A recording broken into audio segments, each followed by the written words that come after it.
All right, mic check. SOCA Sunday. Welcome, everybody.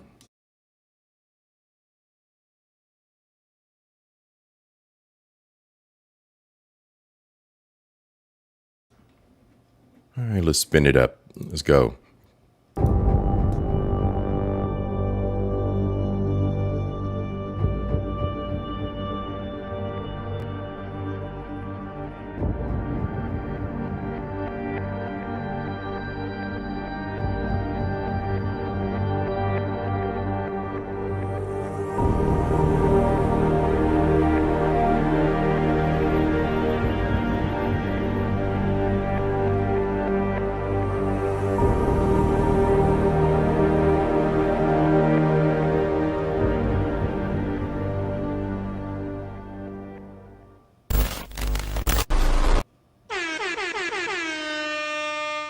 Diaspora, I need the Trinis, the Trinibagos.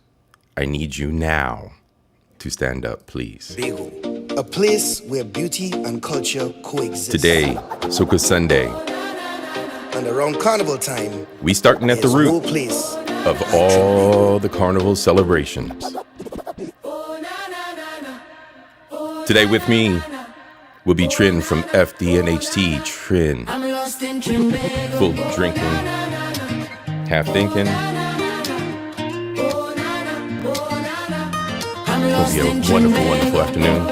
We're going to dive into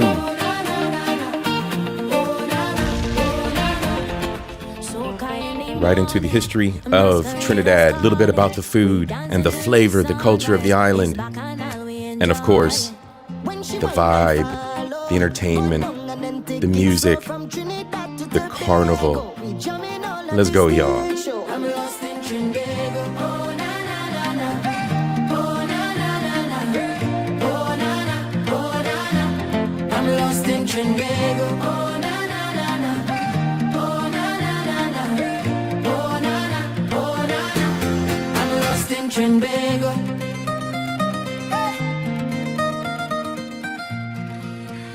Got a light montage for you. We're gonna bring it in real smooth. Give our guests some time to arrive and have a wonderful afternoon, y'all. Let's go.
Time for that. So my phone is nice on averaging a peak to peak at Ever since I was a kid, I've been legit. If I was you, I would cut up my wrist.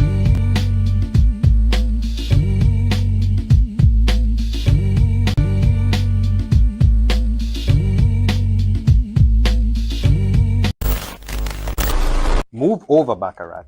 There's a new Caribbean fragrance in town. But I ain't reading that to no, brother. Nah. I'll roll the tape. Batty water, born where river water meets the Atlantic breeze.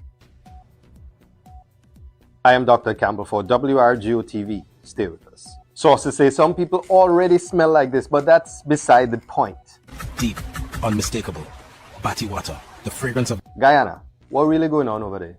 Join us every Wednesday for more very serious news And as always, please verify these stories, as we have not. Kyle, but and I ask you to clean up your room already? Yes, mommy. And I ask you to clean up your room? Yeah, but mommy, I wasn't even... Why you talking when I talking? Huh? How you expect I hear me? Why your room not clean? Answer me! I was trying to Why say... you answering me back? Don't answer me back, you know, Kyle. You know, tell me. And who you looking at, sir? Who you looking at with them eyes? Kyle, look at me when I'm talking to you, please. Why your room not clean? Answer me, Kyle. You're not gonna answer me? I don't know if... Hey, who you feeling talking to? You going mad or something? Just go in your room? You just gonna walk away when I'm talking to you, Kyle? Boy, what is going on with all the children, boy? You're confusing me. I don't know what to do. Little boy, who you raising your voice at?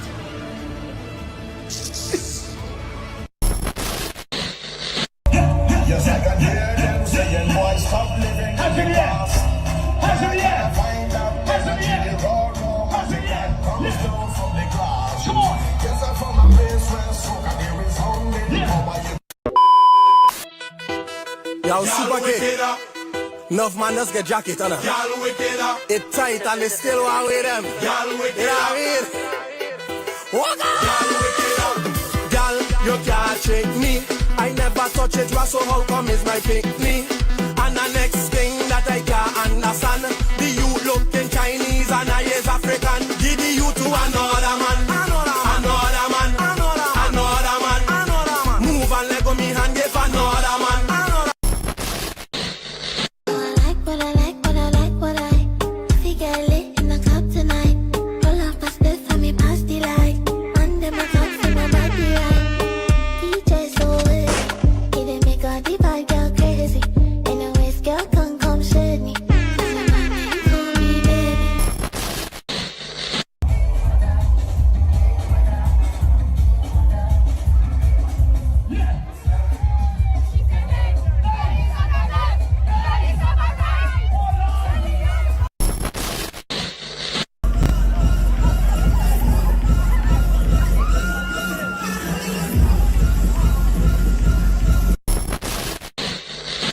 Literally nothing more annoying than people asking a Trinidadian if there's Guyanese or asking a Guyanese if there's Trinidadian. Now, I don't have a problem with Guyanese. I love all you.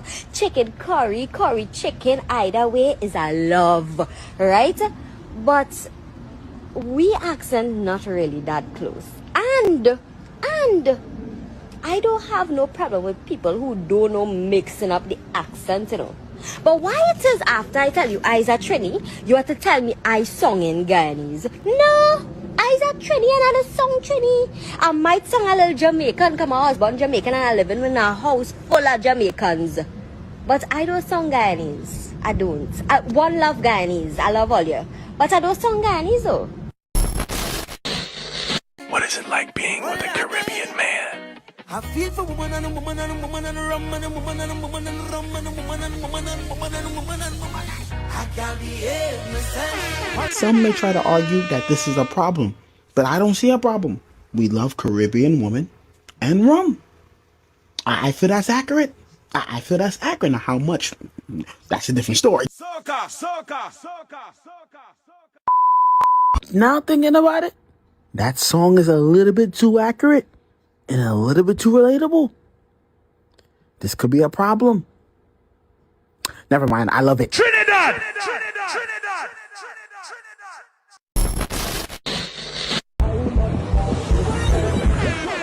I don't give a fuck about your man.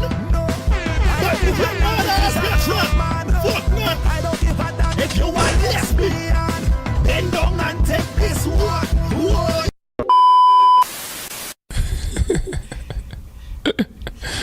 Sensational.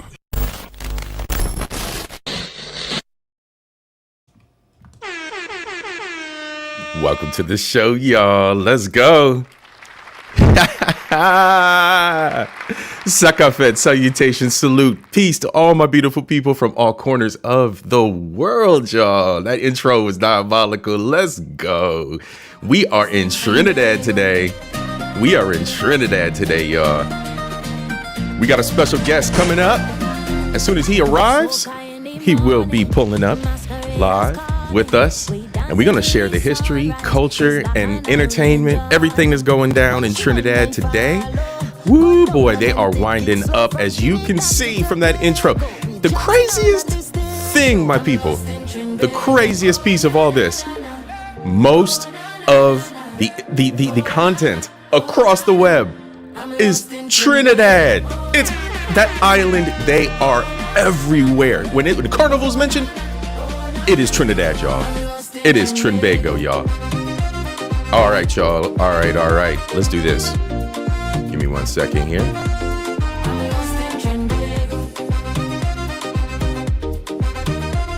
Let's just go ahead and set this plane off where we need to be. Let's go. Who we got? Let's go.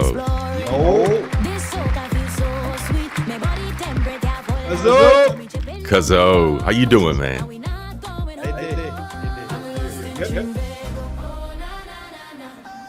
All right. So we got a good show today, man.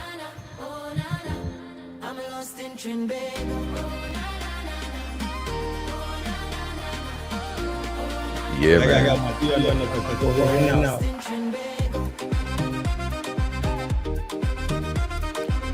It's all about the celebration, man. So we're going to start off with... So let's do this. Let's start off with... I'm going to drop a link in the chat for everybody. I want y'all to check these folks out. This is Gartzy.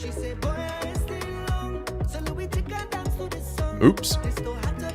Get you back here.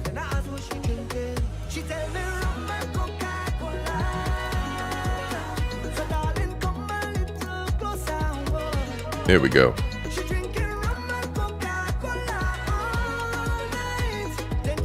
So what we got here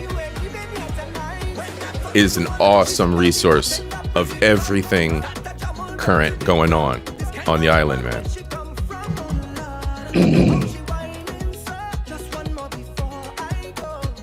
As soon as Carnival kicked off, Gartzy started just broadcasting, streaming all kinds of things. Bro, look at this. Just royalty. That's the part that just kills me about Trinidad, man. It's the royalty of the entertainers, man. Here, let's pop this up like this. Like, man, just starting with Patrice, full blown. Then, of course, you have all the locals. I mean, all these people are local, man. Mm-hmm. I mean, and it just keeps going and going and going and going. Celebration after celebration. That shit's starting in October. Yes, it does. So you imagine Christmas one year. Yeah, bro. Yeah, bro. New Year's celebration from Trinidad. So Flavor Village. So Flavor Village. This is where it all starts. The Carnival Village, right? So that's where they kick off everything. All the food vendors, all the local revelers, everybody's showing what they're going to be doing for the main parade. The band's showing off their initial talents.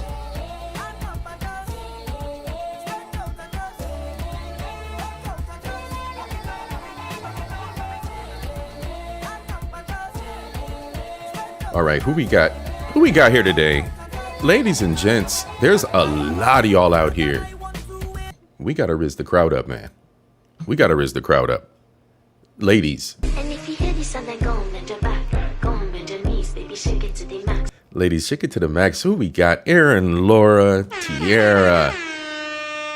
Rican Princess. I seen you, hun. Who else? Who else out here? Ladies, rep yourself. Pick up yourselves. Variant, I see you, sweetie. Let's go. All right. Gents. Derek, were you the first one to sneak in, bro? Derek Gaines, Reaper. Nah, Reaper beat you to the man. Reaper, let's go, bro. Real bad man.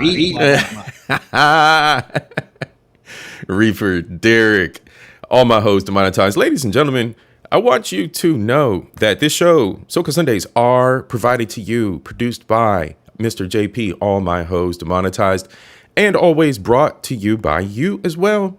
Your support. Without you guys here, this show would not exist, and we doing things in 2026, yo. Thank you, and I thank the good people of Nepal. You don't even know what you did, but you're brilliant anyway, because the brilliance is the best brilliance is brilliance born not from someone ignorant.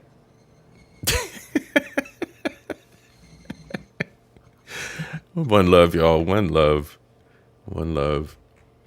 Couch, good to see you, bro. Justin, I see him. I see you out there. Seen a couple other folks out there too. Legend. Aaron. Yep. T. Yep. Throwing more out there for the ladies. That song right there.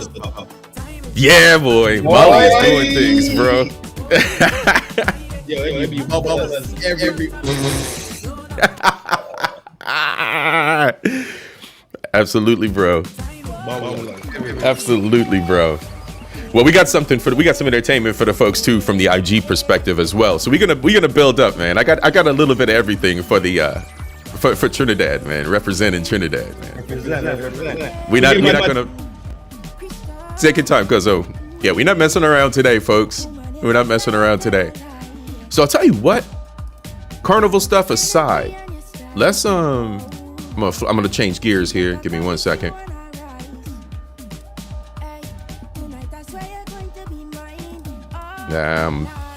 Restream is gonna be restreaming. Give me 1 sec. There we go.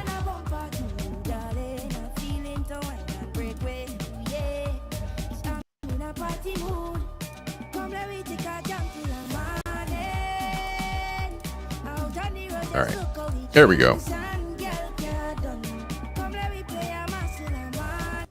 All right, so what I done is I've collected a few different things for everybody. I've collected some samples of information from YouTube, Instagram. Y'all know how we do it. You said Trin has an echo. Let's see. Let me make sure I'm not.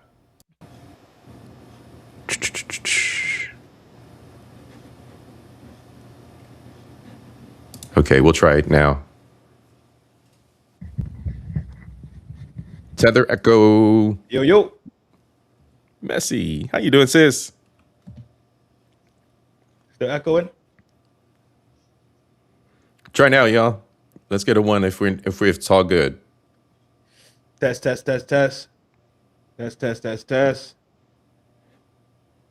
Yo.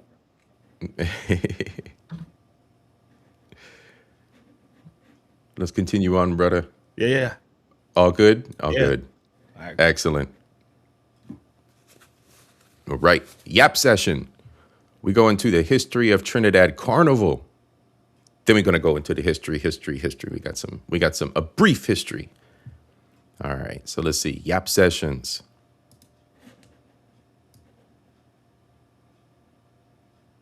Maybe. Yap sessions. Sound. Sound. No Click sound. the little thing in the bottom there. You see that? There she goes. The little speaker that's on her screen. Yep. Yeah, when you click that one, there you get sound. You got it? Nah.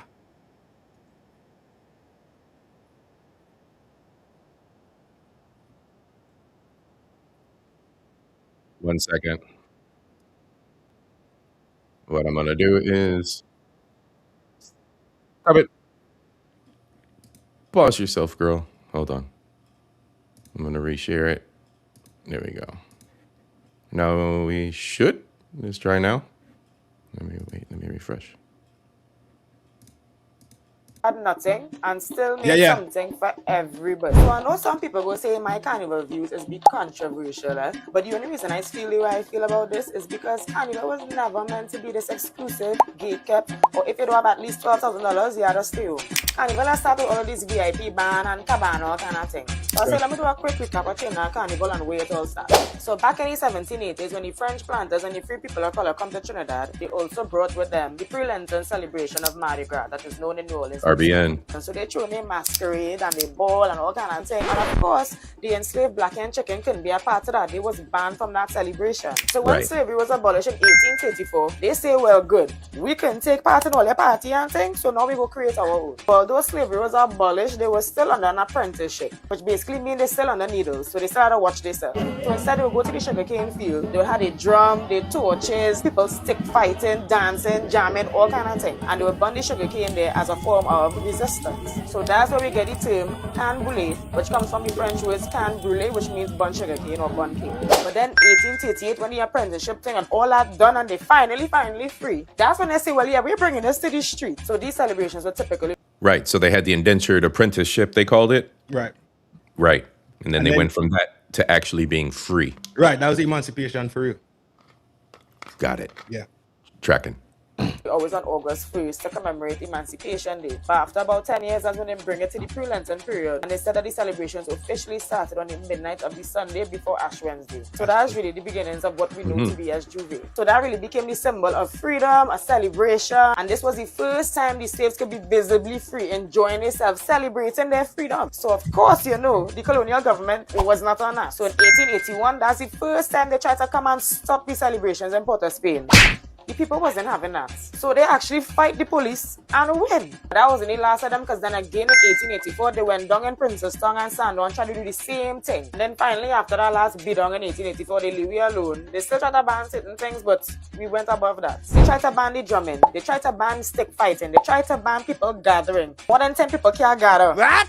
But the people literally stand to the police and say, nah, we ain't going through that. So Carnival only exists today because people stood up to authority and refused to be erased. And every time they try to cancel them, they just innovated. So okay, you ban the drums, they create tambu bamboo. When you ban the tambu bamboo, we created steel pan. Try to keep you up, we create characters like Damlerain, Midnight Rubber, Peregrine, all of that. They was our vital traditional mass characters. So yeah, when people talk about access, pricing, Monday Wear, SOCA Street and all of that, that's not people being ungrateful, you know. It's because Carnival was built by people who had nothing. Yeah, nothing at all. And then it was just layer upon layer upon layer of oppression, resistance, oppression, resistance, oppression, resistance, and how the people came about creating their art to express themselves beyond it. Yep. So yeah, resilience. If you specifically look at Juve itself, right? Yeah, man. Juve is the rawest expression of the rebellion factor, right? Right. Because in Juve, it's more of when you have mass, you have Monday mass, Kiddies mass and thing, right? That is more the costume thing that they see, like how you could see it in Brazil, right? Where they have the big costumes, right? Like yes. Band and thing. So what happens is Juve is basically characters. Yes. Real characters. So like when she said about Midnight Rubber and them fellas and them, that is what they're talking about. Like the actual rebellion, like Paramin, Blue Devil and them. That is what they're talking about. The actual rebellion is the Juve, with the madness that's really happening.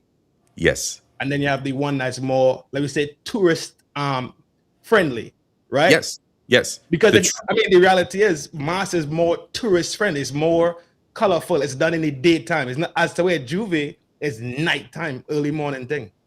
So, yes. So it's under the darkness of the sky, yeah? Yes. Yes, and it's the more traditional representation of the rebellion. Yeah. From, like you said, like the devils, the jab, all of that. Yes. Yes. Yep. But made something for everybody. Even if you look it up online, it says that Trinidad Carnival is an inclusive celebration or whatever. So if Free Carnival started in resistance, we should be allowed to question where you're heading. All right, so Yep. Good point. Yeah, absolutely. And there's a lot of talk about that, man, because you have the monokini in a box packaged carnival, then you have the true celebration, like we're talking about, like the Juve and what it really means. Peace, you know? Because too, so in Juve, right? Right. Men just put on wigs and women just put on, like, remember how they portray colonial England, right? Colonial French and the outfits that they wear were those like bustier things with the bralettes and then the big flowing gowns, and so that's us making fun of them. So it's in a character type of funny rebellion. This is how we see y'all. This is why y'all look so dumb, and we do it in a form of mockery. There it is, the mockery of the colonizers. Yeah. Yep.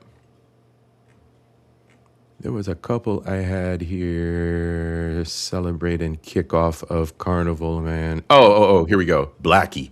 Blackie ain't no good. Man, Blackie, if you ever catch one of the shows, bro, we need to collab, bro. We need to collab. This man has this man is a whole vibe. Some of y'all may catch him on the IG. Let's just say, have the white oak ready. Trinidadians. All right, so this is how people talk about Trini Carnival, man. Blackie ain't no joke, bro. Let's tell you, there is a fete happening every single time of the day. Okay, wait, and I need everybody in the audience, heads up. I need everybody to listen to this, all right? Everybody listen. This man's spitting true knowledge right now about what Carnival is. During Trinidad Carnival, they're not exaggerating. Let me explain. Let's say hypothetically, there's a breakfast fete happening at 8 o'clock in the morning to 3 p.m. Guess what? There's another event happening from, let's say, 3 p.m., 4 p.m. to, let's say, 8 o'clock or 9 o'clock at night. Guess what? There's another event happening after that party from 8 o'clock or 9 o'clock at night to probably 3 or 4 in the morning. And then guess what? There's another event happening, probably a Juve fete, that's taking place at 3 or 4 in the morning all the way till 8 o'clock, 9 o'clock, or 10 o'clock in the morning. I just told you 24 hours of straight fetes. When you experience Trinidad Carnival, you're automatically gonna find yourself on the avenue lineman. There was a time, crazy, not lying about this, true story. I left where I was staying in Trini to go on the Ave and Lime. It was 7 o'clock at night. I didn't reach back home until 7 in the morning. Everyone talks about the effects that happen during Trinidad Carnival, rightfully so, by the way. But people need to pay attention to the cultural events. Trinidad's cultural events are something special. Prime example of what I'm talking about is Panorama. If you have not... Yep. Let's go. Steel bands. What? Battle of the bands. As far as the eyes can see. As far as the eye can see. Yeah. To experience a Panorama in Trinidad, you are missing out on some of the best cultural moments Trinidad has to offer. If you want to see someone with a wild imagination, peak creativity, go experience Kings and Queens in Trinidad. You are somebody who takes the stage very serious during Carnival, which should be everybody watching this video, then Trinidad stage experience is for you. Those last jam tickets sell out quick. Every year they sell out so fast. Oh gosh! Dog, Carnival Tuesday, after the stage, is the most fun you will have during Trinidad Carnival. Trust me, I'm so serious. You're talking about customizing your Carnival experience. That really is Trinidad. You want to do a big band? Go ahead. If you want to do a medium-sized band, go ahead. You want to do a big fete? Cool. You want to do a small fete? Yep. Bunch you're going to be mad, but go ahead. You really can customize your experience that works. Right. The little fetes are nice, man, but it ain't like the big fetes. The big concerts, man, it's a whole different vibe, bro. Whole place shut down, you know. And you'll find where you gonna find C.I.P. in the middle. Right in the middle, bro. Right in the middle. Works for you, and I love that. SOCA. Blackie didn't tell no lies. What's Trinidad Carnival like? Blackie didn't tell no lies. 10 Veils, how you doing, sis? And to anybody that has arrived late, please like and subscribe on both channels. If someone would do me the kind favor and please drop Trin's channel in the chat, that would be so great of you. Like and subscribe to both channels. Let's go, y'all. All right, what's next? So let's break it into let's just get this history out the way, man. Let's go right into the history. Let's knock this out, and then let's come back to IG because we got plenty to talk about out here, as the audience can see on screen. Y'all fun. It's like it's the birthplace of some of the most beautiful women, bro. Yo, man, see thing yet, you know. Bro, I had a difficult pause. I had a difficult time putting this content together, bro. Just baddie after baddie, man. All right, ladies and gentlemen, we're going to break into some history of Trinidad. A lot of this is going to sound very, very familiar because we've covered some of it in the other islands, right? We covered some of this in our Taínos special. We covered a lot of this over and over and over again as I talk about my island, St. Lucia. So, hey, you're going to see some of the commonalities and common threads. Let's go. Trinidad and Tobago, once a relatively poor place claimed by the adjust Spanish, the volume for you, is now English-speaking and one of the wealthiest countries per capita in the Americas. To see how two separate islands, only 6 miles off the coast of Venezuela, ended up as two distinct British colonies and then a single country, join me for a brief explainer on the history and politics of Trinidad and Tobago. The first European to set foot in either island was Christopher Columbus when he stumbled upon Trinidad on his third voyage in 1498. And ladies and gentlemen, your host, C.I.P, is being a little bit rude to Cornica Panamericana. Okay? Cornica Panamericana. I'm going to drop the link in the chat. If you would please check them out, subscribe. And they are now, if they know it or not, a friend of the show. Thank you so much, Cornica Panamericana, for your contribution to history. We definitely appreciate it. 3 a.m. How you doing, bro? Let's go. History of Trinidad. He named it I see you, sis. de la Trinidad after the day of the Holy Trinity, the day when he had begun his trip across the ocean, May 30th. All right, I keep interrupting. Now we're getting on the history talk. Now, one small thing to illustrate here in this map. Can y'all see my mouse on the screen? Maybe, maybe not. But if you're familiar with where St. Lucia is, it's 1, 2, 3, 4 little islands up that chain. Yeah. Yeah. If you leave St. Lucia, go south, you run into Grenada, and then you run into Barbados a little bit on the inside, but then you run right into Trinidad. Grenada, right into Trinidad. Yep. So when they hit St. Lucia first, they wiped them out, and then that's where they came back a year later and started doing more exploration and then wrapped back around to Trinidad. Yeah. So it was in waves that they came through year after year after year colonizing. So hence the reason why a lot of Trinidadian people have Lucian blood. Yeah, man. Yep, because there were a lot of cross migrations and and people being exiled and going from place to place. Just like some of the original ancients still live in South America because they were extradited off of their island and forced off to go, live back. I think they came from Trinidad, if I'm not mistaken, and then ended up moving back to South America, migrating back to South America.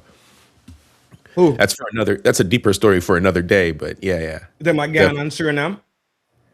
Yeah.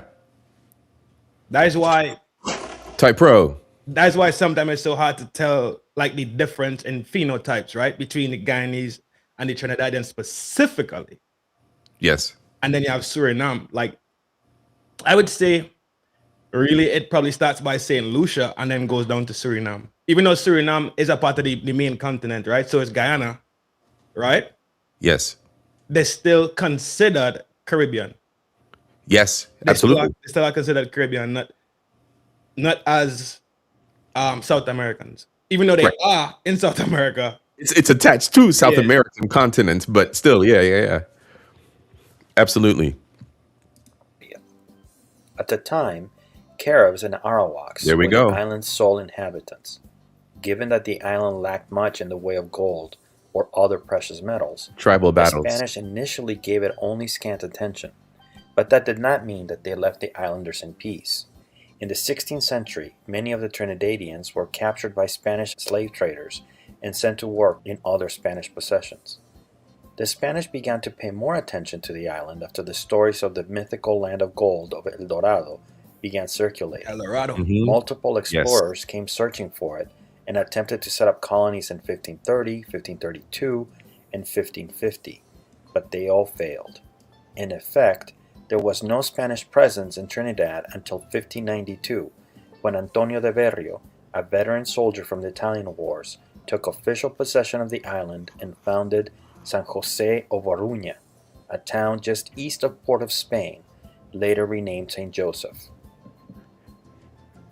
And it's the same trend with most of the islands. You have the battles that took place, just like St. Lucia, 14 years, 7 the British, 7 the Spanish. So you have our French and British, French and British. So you have Spanish and British, French and British, Spanish and British. And you have that all throughout. Each one of the islands has their own characteristics and own, even like we saw with like the naming of the streets in Castries. You have some of the names that are French, some of the names are in English. You have this whole culture built around those wars and the possessions of these islands. Which also translated into food and language. Which is natural, right? It was naturally how to take that level of progression, right? Yes, yes. It's one of the most interesting things, man, when you look at the anthropological side of it and everything, like the way the food is developed. And then you have the colonizations, right? You wipe out the natives, you bring in the Africans, you wipe out the Africans and they rebel, you bring in the East Indians, and then you have blend after blend after blend of cultural influence passed down, and then cross-mixed. Right. Yeah, it's guaranteed to happen, right?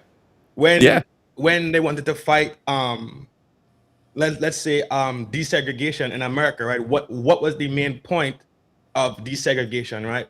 To keep people separated, because naturally as human beings, when people are together, then guess what they'll start doing? They'll start eating each other food. They'll start I'm going to the same schools, right? And then from that point, from familiarity, then they become lovers. And when they become lovers, then they start washing out people's pure blood. Yep. So it's something that you cannot fight against the human nature to investigate something different from them or be attracted to something different from them. Absolutely. Right? Absolutely. Till 1784. The Spanish were not the only ones that had heard of El Dorado, however, and in 1595, Sir Walter Raleigh raided the island of Trinidad. First, the small stockade at Port of Spain, and later St. Joseph itself, where he captured Governor de Berrio and released 5 native Indian chiefs whom Berrio had bound with one long chain, tortured and left to starve. Raleigh did not stick around, though, as he continued on his way to try to find El Dorado, and thus the island remained within Spanish domain. It would not be the last time the British attacked Trinidad. After 1595, the development of the island proceeded slowly. There was little interest in migrating there, especially as the island produced little in the way of export. But for those who came, there was the hope of being awarded an encomienda.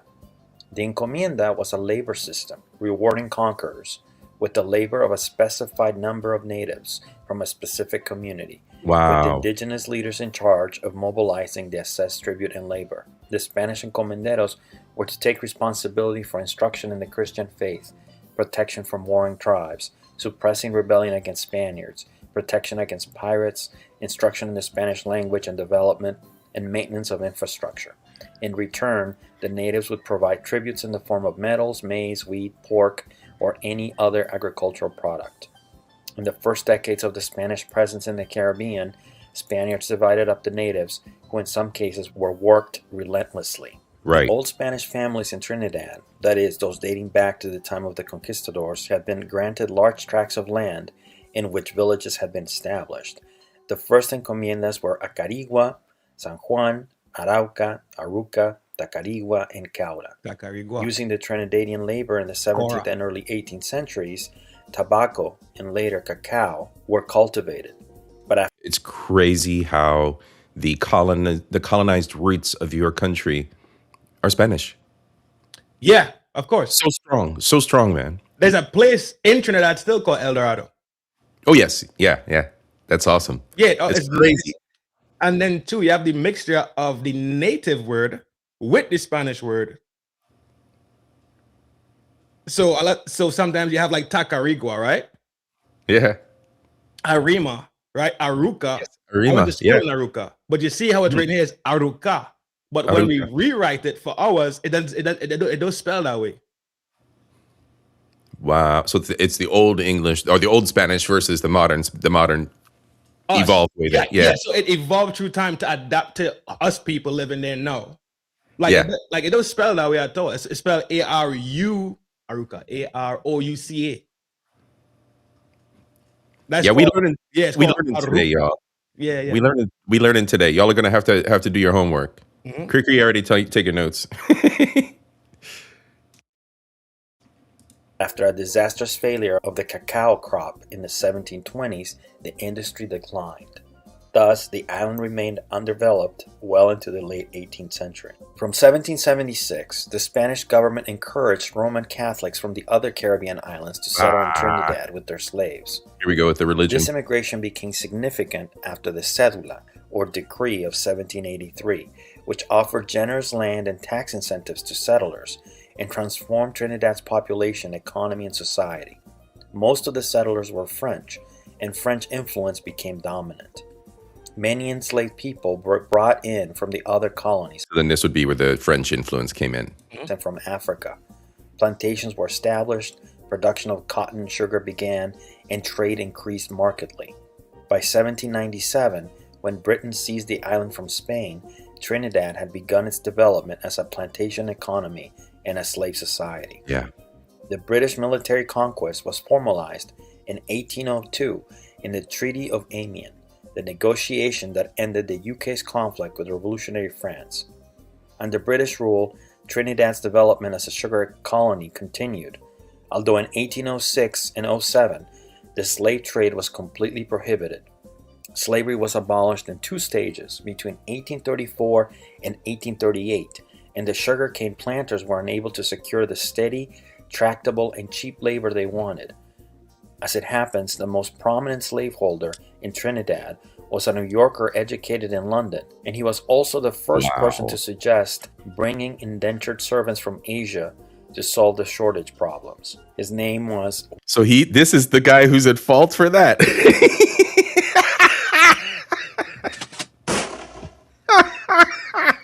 So he's the architect of this madness, bro. Bringing the Asians over, bringing the East Indians over. And he was also the first person to suggest bringing indentured servants from Asia to solve the shortage problems. His name was William Burnley. Damn it. This began in 1845 when the first immigration of indentured workers from the Indian subcontinent came. It then continued until 19... And what's that? Yeah, it's indentured servitude. Yeah, man. Yeah. But you see, this history isn't no different from American history in itself, right? It's just right. American history was earlier. Right. Right. Well, they paralleled, right? They paralleled because they came through and then brushed up through the island. Yeah. You know, they filtered through the islands, and then the leftovers went up north, or however they had their economy built, right? Yeah, the main frame of it is the same: colonization, slavery. Right. Because this is what 1790s. By 1776, we were already fighting and shit. So yeah, so this is 1790s. You got to parallel what was going on around the world pretty much at that time, right? Yeah, you got to draw the parallels between the timelines, the North American timeline, the Caribbean timeline, and then how the emancipations and different movements fell through. Right, because not everybody had it at the same time, correct? Yes, correct. Exactly. The Caribbean was first, man. If the Caribbean was running around free, yeah, I mean, stateside, it was rough up there. Yeah. Everybody fight, you know? Everybody fights, so. I know what I was going to say. The other side of this too, I'm fascinated by this indentured servitude, right? And them colonizing and bringing over the East Indians. So there's a woman that I work with, and I've been asking her over time because she goes on all these pilgrimages around the world, her and her husband. And I mentioned, and she said she's from South India, and I said, you know what? I was like, based on the migration patterns of forced colonization, East Indians from the south of the continent were brought over to the Caribbean. Do you have any relatives, or are you a descendant of those that came back? Because a lot of them left and were guaranteed either you stay and you get money at the end, or you can go back home. So I asked her that, and she said she's going to start doing research to find out if any of her people are linked. So it's just interesting, man, how small the world is. Yeah, trust, for sure. 1817. As early as 1870, about 1/4 of the total population consisted of Indo-Trinidadians. There we The go. original Trinidadian native inhabitants had by then virtually disappeared. Other immigrants came to Trinidad after 1838 from the smaller British Caribbean colonies, Africa, Madeira. Now, again, he said all of the natives had disappeared, but that was the paper genocide. That was the paper genocide because the people, the Arawaks and the Caribs were still around. There were still DNA traces of them. China, Syria, Lebanon, Venezuela, and the United Kingdom. Trinidad's population became one of the most heterogeneous in the Caribbean. Tobago's early history is a separate story. Also cited by Columbus and claimed by Spain, the Spanish began calling it tobacco, although with varying spellings, around 1511, as it resembled the shape of the cigar the natives smoked. Given that it also lacked precious metals, at first it followed a similar development pattern as Trinidad, as the Spanish did not attempt to develop any settlement, but instead kept raiding the island in an attempt to enslave its inhabitants. This led to the decimation of the population. The first serious attempt at a settlement did not come until 1628, when the Dutch founded Fort Lissigen in a colony they called Nieuw-Walcheren. Constant raids by the Spanish and fierce indigenous opposition, however, meant it was short-lived. It would fail just as multiple other attempts did as well in 1629 and 1632. Soon after, the Courlanders, a duchy that would eventually become present-day Latvia, would also try their luck, and after multiple failed attempts would finally establish a longer-lasting settlement in 1654 called New. And here we go with the Dutch, right? Yeah. Netherlands. Yeah. Yeah. Yep. You know, they kind of walked into the whole thing with slavery and then were like, oh no, we're done with this, and then left it to the French and the British. It's like, oh no, we're done with this. Courland. Incidentally, the duchy would be the second smallest state to try their hand at colonization in the Americas, surpassed only by Malta, who would also have a brief presence. Salute to Kofa, salute BDBGP. Welcome to the show, gentlemen. Have a good afternoon, man. I'm glad y'all are here with us. Yo. In the Caribbean during that period. During the 17th century, Tobago changed hands numerous times as the English, French, Dutch, and Courlanders wrestled for control. In 1704, it was declared a neutral territory, which left room for pirates to use the island as a base for raiding ships in the Caribbean. For the next nearly 60 years, the island would go back and forth between the French and the British as a small part of a much larger struggle between the two powers. In 1763, after the 7 Years' War, for instance, the French ceded it to the British, and for the first time the British would set up a successful sugar industry in the island. By 1777, its economy had flourished, and it was exporting large quantities of cotton, indigo, rum, and sugar. But in 1781, the French re-invaded Tobago and destroyed the plantations and forced the British governor to surrender. Okay, here we go again with more attacks and war. So give us 1 second while we recognize a few folks. Garrett, how you doing, bro? Thanks for joining us. That's awesome, bro. And of course, to the people who help produce the show. More money, yeah. More money, more dollar bill. More money, yeah. More dollar bill. More money, yeah. More money, more dollar bill.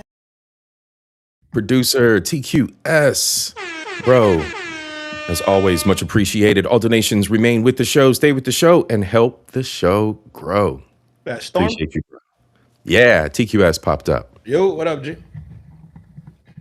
Appreciate you, man, as always. And Garrett, man, yeah, thanks for joining, bro. Let's go.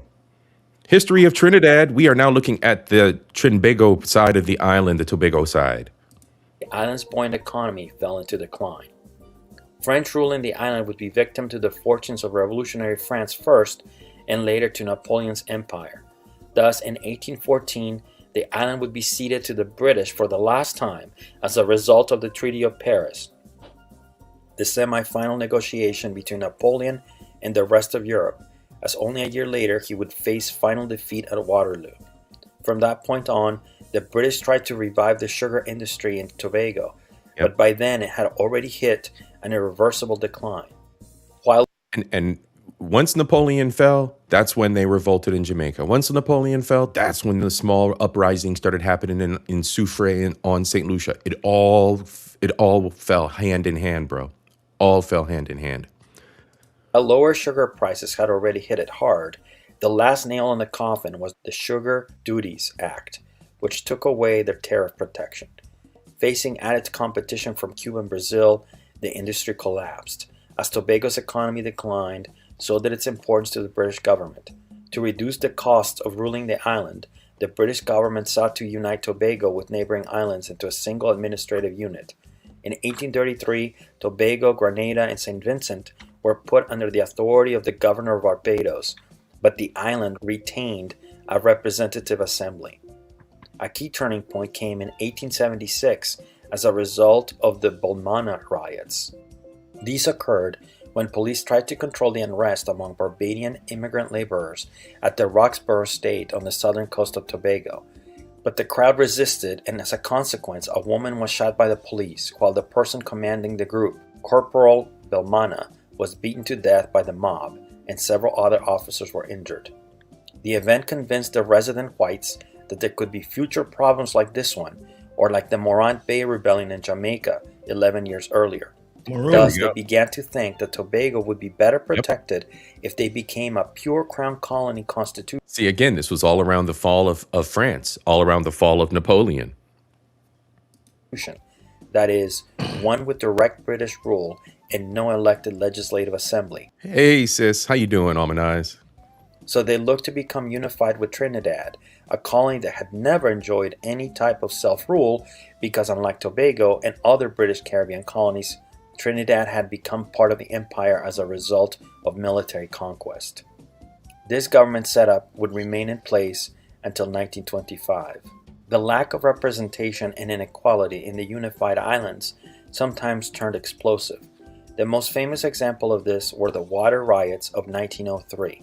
The underlying cause of these were first the abolishment of the local government at Port of Spain, and second, an increase in the cost of water, as the government decreed the installation of water meters in private homes. Locals immediately organized to protest this under the leadership of Emmanuel Mzumbo Lazare. This culminated on March 23rd outside the Red House, the seat of the country's executive council. Protesters threw rocks at the building, smashing windows and eventually setting it on fire. The police then opened fire on the crowd, killing 16 people and injuring 42 others. The fire completely gutted the Red House. It had to be entirely rebuilt in 1907. During the British colonial period, many activists sought to change the constitution to allow the inclusion of some elected members on the Trinidad and Tobago Legislative Council. In 1925, a constitutional reform did that, adding 7 elected members. Further agitation, especially an island-wide series of strikes and riots. And see, by this time, you had black members of society sitting in government positions by 1920. Yeah. In 1937, and the Grenadian-born leader, Uriah Butler, led to the grant of universal suffrage in 1945 and other constitutional reforms that provided for a measure of... So now we're getting into more modern times. Yep, Uriah Buzz Butler, that's his name. Nice. You see that book, yeah? Yeah. One sec. Let's do this. Yeah. Eric Williams wrote this book. But look at the look at the title though.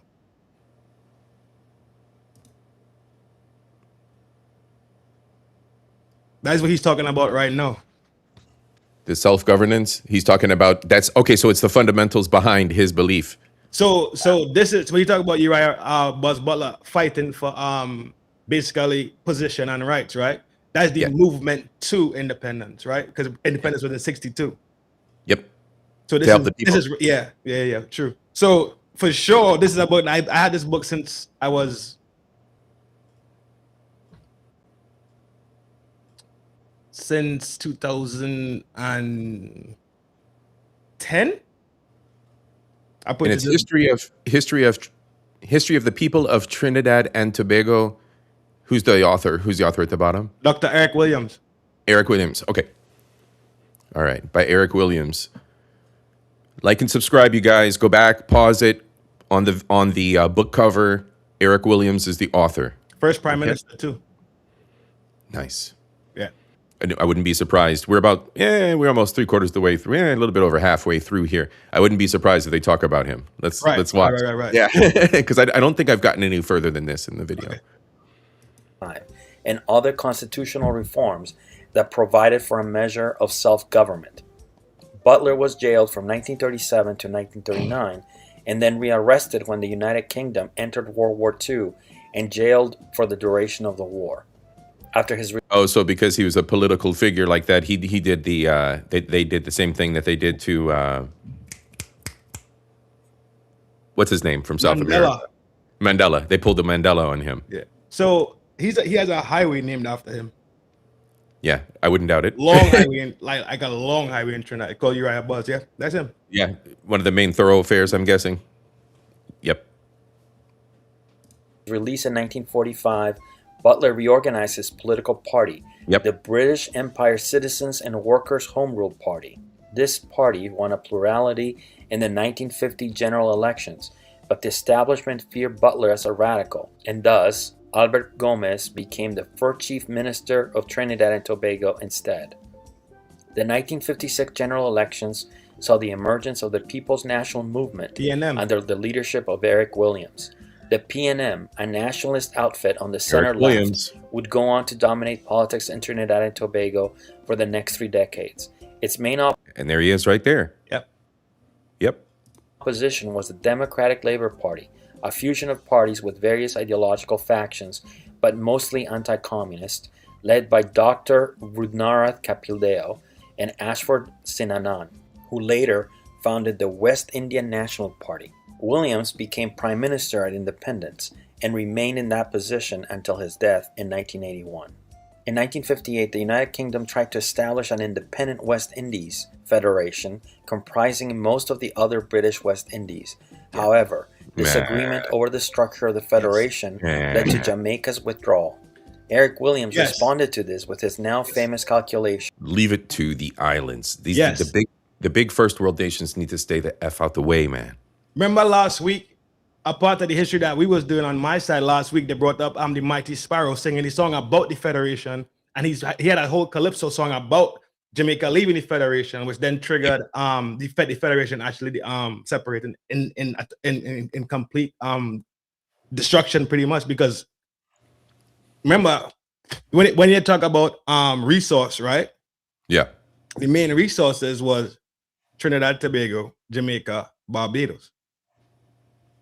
Those were those, and still today the only ones that maintain that top 3 status is Trinidad and Barbados, to be honest.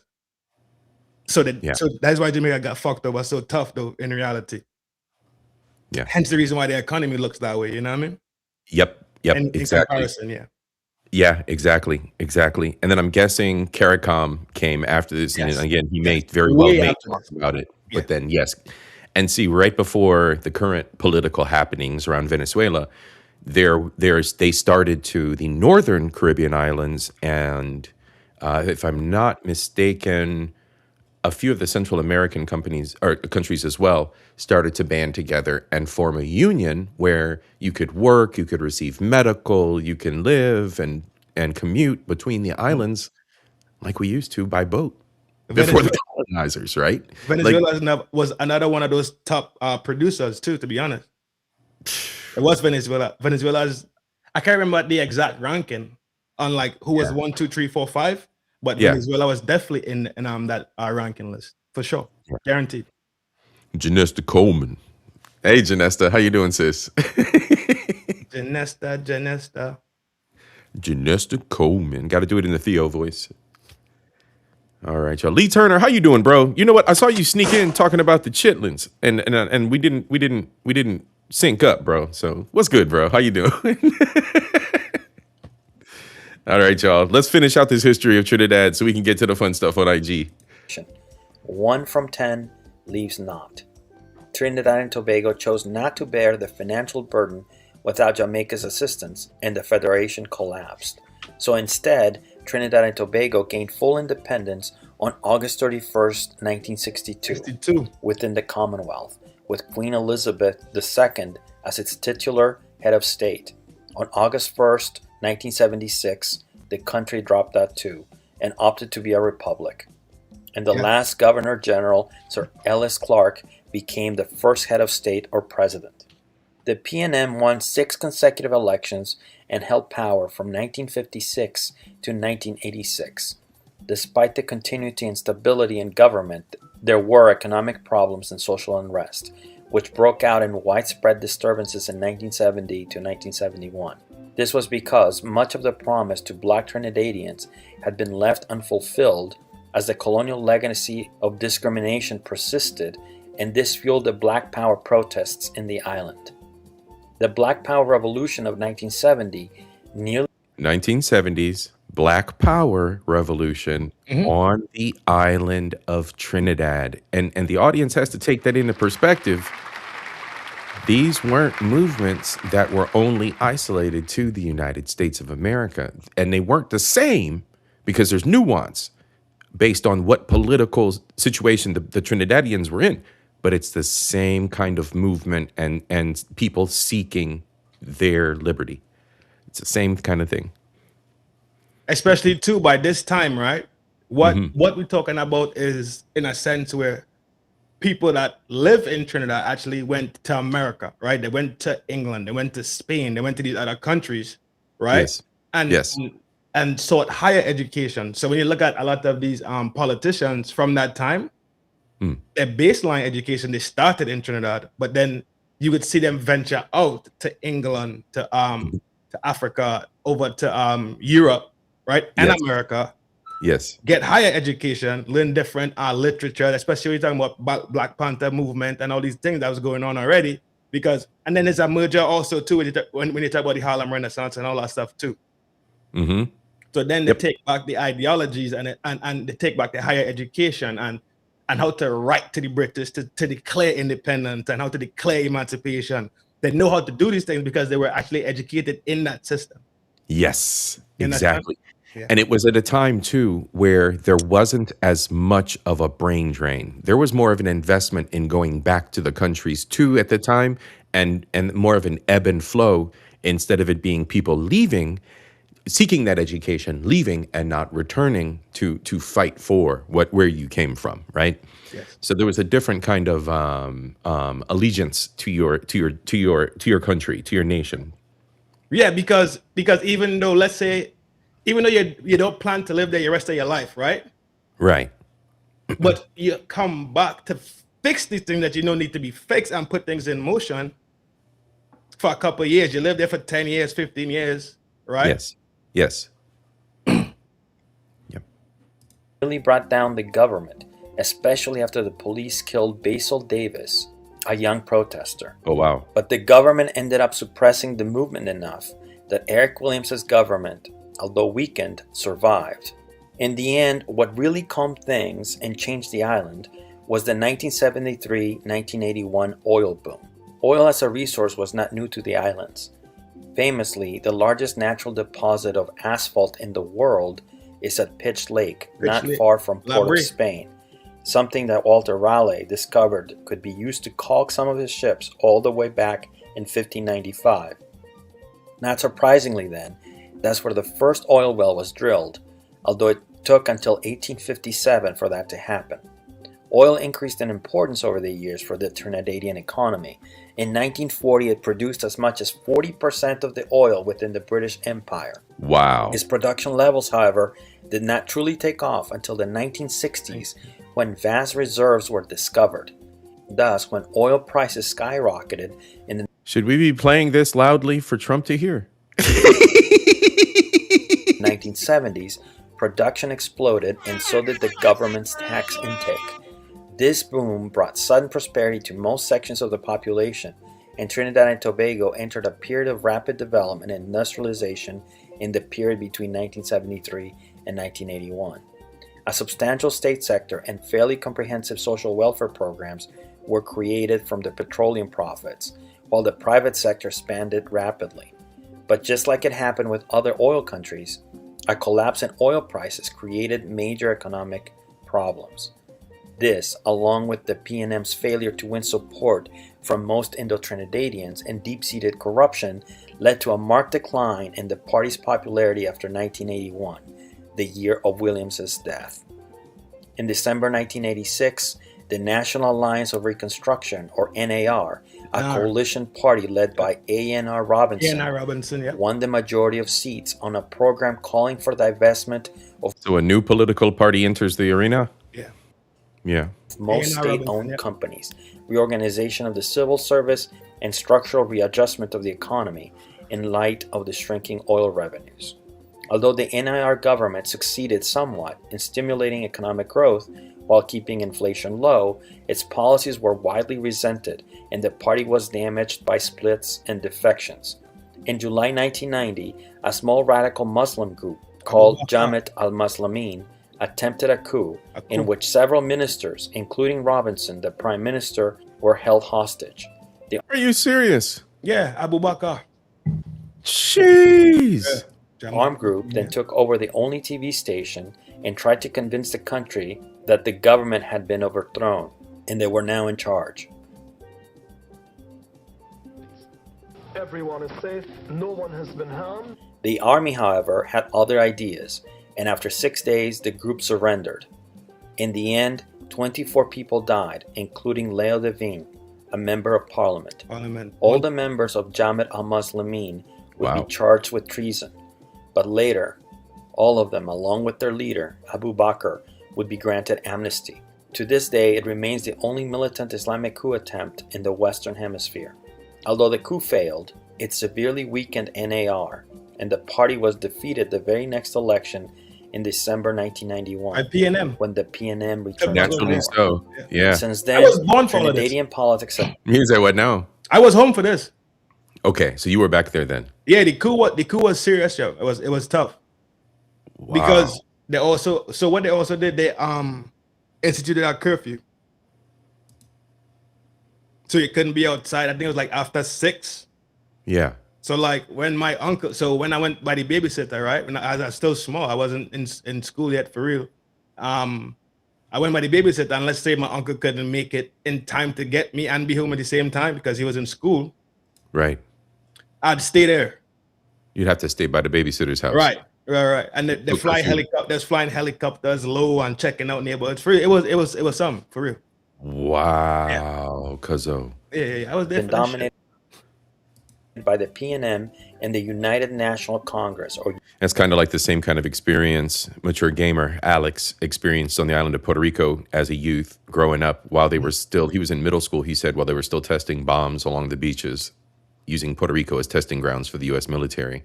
Ah, shit. Fuck. Yeah, bro. You just baking trauma into the kids. Mm-hmm. It's the UNC. A center yeah, bro. left party traditionally supported by Indo-Trinidadians and other minorities, has managed to elect 2 prime ministers.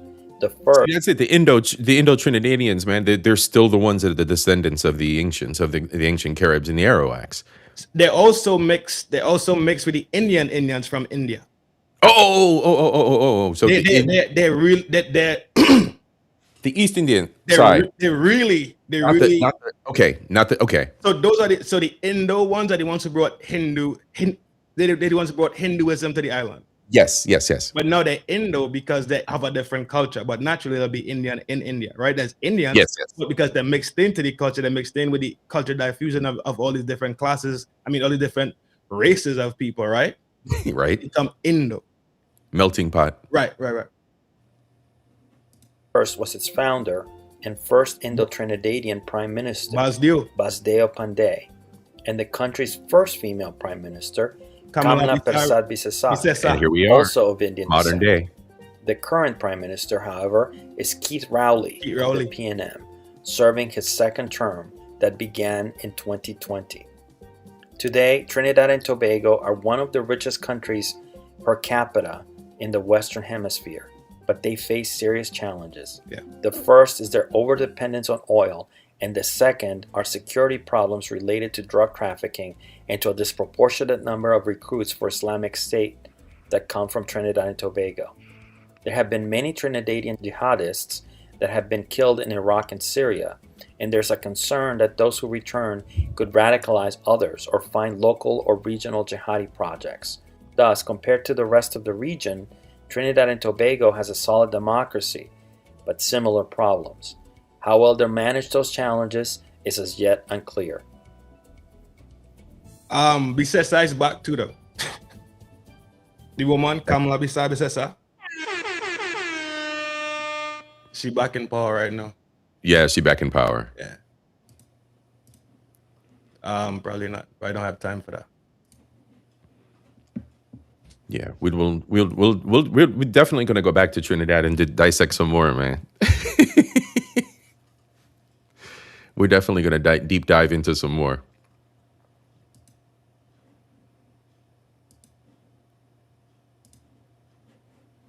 Back at it. The culture. 1 second here.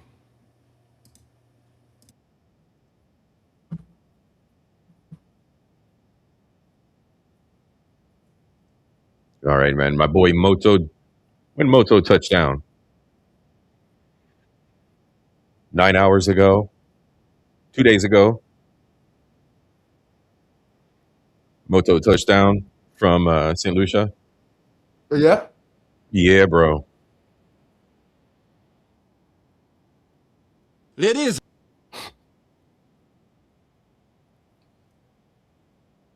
So let me ask you a question.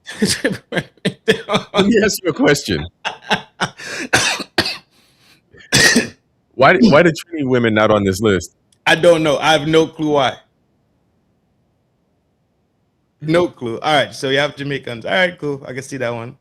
I can see that one. Dominican, I see that one. I can see that. I can see Haitian. If Bajan up here, then yeah. Trinidad need to be on this list for sure. Lucian, Grenada, Vincent. Yeah, I can see Lucian. Yo, you could move Antigua. You could move Antigua. You can move Vinci, I believe, also. For sure. Trinidad could be there, and have Haitian, have Guyanese, reconciliation. Who could go in there? Cuban. They could put Cuba in there, for sure. Yep. Just leave we women alone. Leave me alone. Leave me alone. When I say that, leave me alone.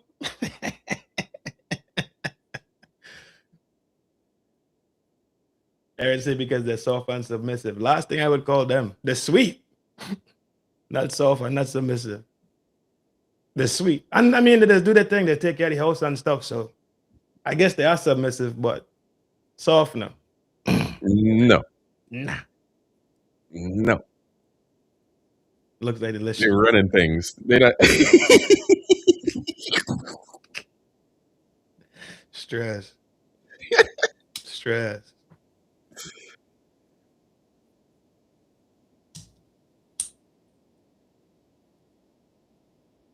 Hey! When was Hassanali's? Here from 6:30 a.m. till 1:30 p.m. We were there roughly 14 years. Within the green shed, there are multiple brothers who run the green shed in Debe. Right. One of the brother, I am his son. Oh. And my sister is usually here as well. And we branch off and came with the van here. Yeah. I used to try it all the time on my way to work. Not on the spot. What's this thing now? Colder. Nice on white. Doubles. Papa's really intense. You saying any doubles? Was that? They doubles. Yeah, man. What? Man, you see they got a machine now? For what? For that? Doubles. Nah. Bro, you put the mix in the top, bro. Nah. It's a roti machine, bro. I don't want that. It's a roti machine, bro. Nah, I don't want none of that. Bro, the women are swearing by it, bro. The girls are advertising it, bro. The girls are showing recipes with it. The girls are, man. The ones that are doing it in the kitchen. That's their thing, man. They're the perfect cooks for this thing. That's why I say, like, nah. Yes, bro. There's a machine. I'm wondering, bro. I'm wondering. Make my thing by hand. Fuck that. It's like a bread maker. Yeah, in a sense, yeah. It's like a bread maker. You put everything in there and it just mix up, and then it's done. Yep, that's it. It's a roti maker, bro. I should have bookmarked one and shown you that, bro. I seen it. Nah. Could you imagine if they had one for bakes? For the fried bakes? I done. I going home. Nah, not for me. But look, the Jamaicans have the beef patties, bro. The beef patties are just like, they sell those things frozen and by the case, man. They do though. They do. It's because they make it like it's more of a commercial. So they commercialize it. Yeah, I mean, right. Yeah. Tortilla. Think about, okay, so look, roti, tortillas. It's gonna be commercialized, man.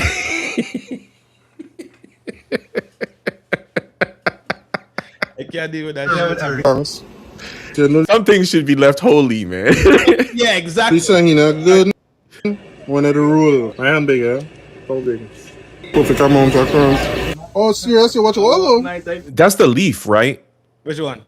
That was that the is that a cassava leaf? Sorry. Imagine that. It was the second one. It was like the leaf. It was like the breaded leaf that's real crunchy. Hold on, go what? Okay, nice. Yeah, I don't got the bar. Keep up the good work. Thank you. I appreciate the visit. Yeah, man. Made with love in Trinidad, yes? Okay. No preservatives. Open wall. No preservatives. Let me see. Yeah, it's the second one.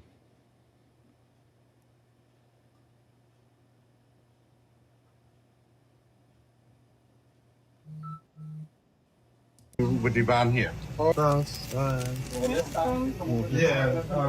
used to try it all the time. I know. What's the conversion rate? 5-1? 6-1. 6-1? Yeah. Okay. All right, here it comes. It's the second one. Papa's really intense. You're saying I need double tap there with every. There it is. That is fuck, Jono. I've seen it a few times, bro. It's not Accra. It's I'm looking in the comments to see. It could be Accra with a veggie in it. Sahina. That is what it is, Sahina, yeah. Okay, what's Sahina? It's just like a doubles, but I have thing in it, vegetable and thing in it. It's like Baji. Okay. So more of like for the audience, more of like almost like a cabbage, like a green, like It's the a green part of the cabbage green, taste. like a spinach type thing. Like a spinach taste, It's yeah. like green, yeah. It's like a green. But remember too, like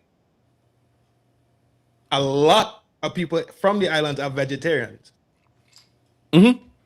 Yeah. So that's why you have all these things like this, that like doubles. Doubles is vegetarian. Sahina. Doubles very vegetarian, bro. There's such a chickpeas and spice. That's it. Yeah. That's it. That's Even it. roti. Yeah. Potato chana, but and roti skin. You know what I mean? Yep. Plantain, roti. Yeah, Yep. exactly. And then you can put a vegetable in it too if you want a veggie roti. You know what I mean? Mm-hmm. Oh yeah, in the actual roti itself, right? Yeah. You have the two main rotis is puri, dal puri, Dalpuri, yep. and then you have bus up shot roti, which is the more white one that is more flaky, right? That you kind of eat separate. So you eat that one separate. That's the one like you take in your hand, you rip. Yes. You rip it apart. Yep. And then you have the puri roti, which is the big one. The big, yep. They put the stuff inside of it and then fold it. Yes. Right. All right. I just sent you some on IG. Check your IG.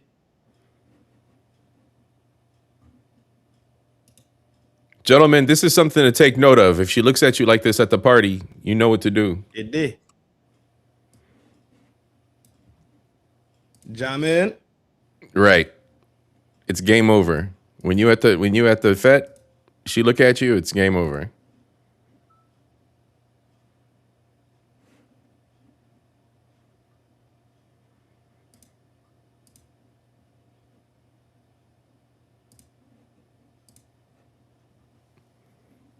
Is more than just a dish. It's a history lesson. Palau blends African, Indian, and indigenous flavors, reflecting Trinidad's diverse heritage. Its origins trace back to polo, a Middle Eastern rice dish adapted in the Caribbean. When East Indian indentured laborers arrived in the 1800s, they brought their rice traditions. But Palau is also influenced by African cooking, like the technique of burnt sugar browning. Yeah. This method came from enslaved Africans, who created rich, smoky flavors with limited resources. Over time, pilau became a staple at family gatherings, carnival, and public holidays. The key ingredients, chicken, rice, coconut milk, and pigeon peas, symbolize the island's history. Browning, made from caramelized sugar, adds a deep color and a unique smoky taste. The process mirrors the Caribbean's colonial past, when sugar was central to the economy. But is that the full story of Palau's origin? Or is there more to it? Some claim it evolved from polo, while others say it was influenced by paella. Could African one-pot rice traditions be the real foundation of Palau? Or did Spanish colonists bring a version that later transformed in Trinidad? With so many influences, what do you think shaped Palau the most? Was it African techniques, Spanish ingredients, or a mix of many histories? Let's get the history straight. Drop your thoughts in the comments. Have you heard a different version of Palau's origins before? Your insights can help clarify this dish's true journey over time. Like, follow and share if Caribbean food is history on a plate. Now, this is interesting. Shiv the Great commented here, Palau actually comes from an Indian dish, pulao, which is where the Spanish got pilaf from. Rice the dish pilaf? was modified for ingredients available in the Caribbean, which makes perfect sense, which is why paella would have different ingredients than palau would. It's a mixture. That's all it is. The It's brown- culture, brown man. sugar, It's the the blend rice. of all the different cultures. The pigeon peas itself is not native to Trinidad. I believe, Right, I believe right. pigeon peas is from Spanish. Right. Right. Yeah, it's just like the same thing we've been saying this whole time about the mixture, right? And the culture diffusion. And then they have the one with the doubles one I just sent you to. Oh, no, you didn't got that one?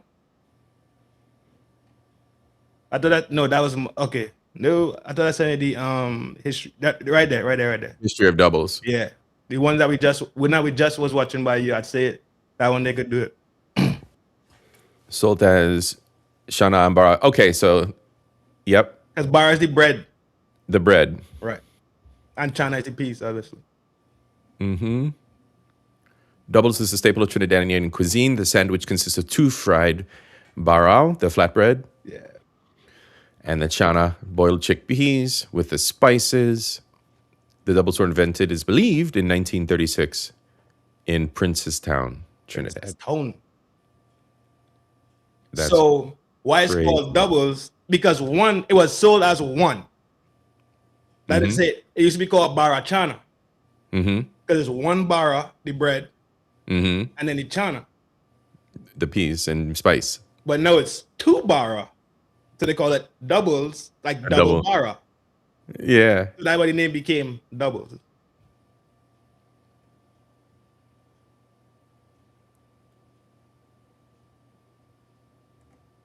So doubles dates back to 1936 in Trinidad, created by the Dean family, Imanmul and his wife, Rasulan. They first started selling them in fried chana and wrapped in cone-shaped packs. Ali's. Ali's doubles.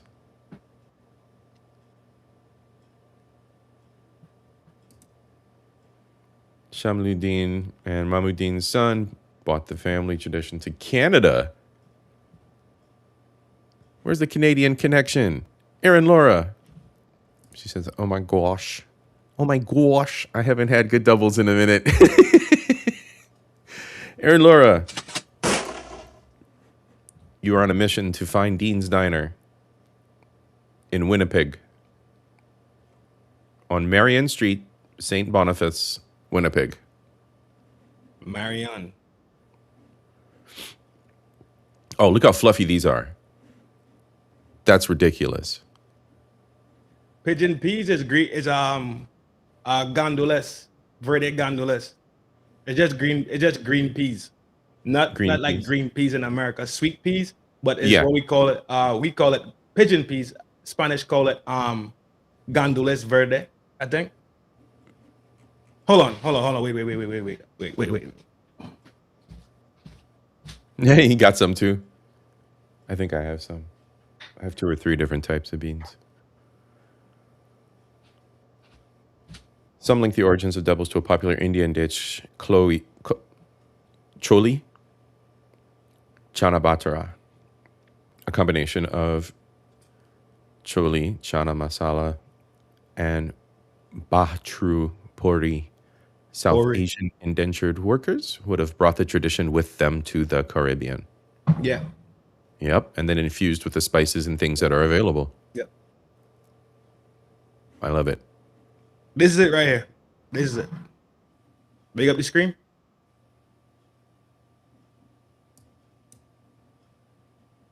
Yeah, gondolas verdes. Yep, hold it up again. Yep, Goya. Everybody's got Goya brand around. For sure, absolute.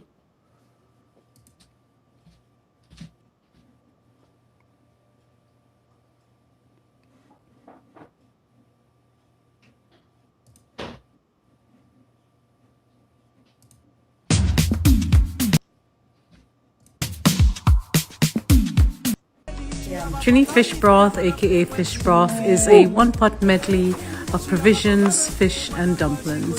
So, provisions. Let's educate the crowd. Provisions. What are provisions, man? The most readily available food. Falling off of trees all over the islands, man. Growing up out the ground all over the island. Bro, you can go off the roadside and grab provisions. Off the roadside. You stop the car on the roadside in the middle of the island and just start grabbing breadfruit. Yeah, for sure. Provision green is bananas falling off the trees, bro. Yam, potato, banana, them thing there. What we call blue food too. We call it blue foods. Yep. Strong man food, you know what I mean? Strong man food, yep. Yeah, for sure. Today we use yams, sweet potato. Yams, sweet potato. Potatoes. Regular potatoes. Eddos. Irish potatoes, white potatoes. Yeah. Carrots. Eddos. Dashin. Yeah, all them thing in there, boy. What? Okra, cassava, and okra. Green fig. Carrots, celery, green seasoning, thyme, scallions, bandania, lots of garlic and hot pepper. A pound of garlic. Also added to flavor the pot. Look at that. Flour dumplings were added, followed by seasoned. Flour dumplings. You roll out your flour dumplings, whatever shape. Oh, it looks like she does long dumplings. Yeah, I like the long dumplings. Which one? The long one that look like finger? The finger dumpling. Yeah, man. Yeah, man. For that, yeah. For soup like that, yeah, for sure. Soup, yeah, for sure. For sure. And fish. Today we used shark and red snapper. This fish broth is not only tasty, it's reinvigorating, revitalizing, nourishing, healing, and energizing. And leftovers are super delicious. Cook, share, and love. Bye-bye. Trini. Absolutely. You smell that cooking. You know exactly what you're about to get. Jump! Jump! Jump up! Jump! Where's the lie? Where's the lie? Hey! Hey! Jump! Jump! Jump! Jump! Jump up! Jump! Hey! Hey! That's what the alarm sounds like when it's Juve morning, and you got a hangover the whole time because it's only been 2 hours of sleep. Yo, something wrong with them Trinidadian people, yo. For real. That's your people, man. Something wrong with them, yo. Fuck. Yo, bro, it's the root of party. That's all I can say. It's the root of party. Number one from the Caribbean. Number one in the world. Ranked and rated the number one in the world. In the whole world. Things you only find in a Caribbean house. Things in your house. Flower, more flower. The old botanical gardens gone. Rum, more rum. The old flopping rum shop. Ice cream bowl, butter bowl. We don't get rid of nothing. You must gotta get roti pan. And a whole lot of plastic bag for garbage. Yeah, I thought I did done. I ain't done. I just start. Every Caribbean out there wanna do. A cabinet full of glass. And you can't even use them. Then they get one set stupid argument. More stupid argument. Then they get cheap. And only them pugly beer could sit in them. You know you're from the Caribbean when you get these things in your house. Flower, more flower. Where's the lie? You're Guyana. An entire botanical garden. The whole rum shop. The whole damn rum shop. Yeah, he from GT. He Guyana. Yeah, he from Guyana. Cricket. Full blown showing their little premiere in the Trini Carnival, man. You know they have to show off their shit. Cricketer. Yeah, man. Full blown. They some dicks for this, man. And you know they're gonna throw a good party, bro. What? You know we're gonna throw a good party. February 15th. Oh, you saw that too, right? Lara Fett. That's for Brian Lara, the cricketer. Oh God, bro. So you see how they write the date, right? They don't write. Yes. They don't write like America. They write the date itself. They write month. The day, the month. Yeah. They write day, month, year. Small, bigger, large. Yeah. They don't write America. Just write month, day, then year. Yeah. Yep.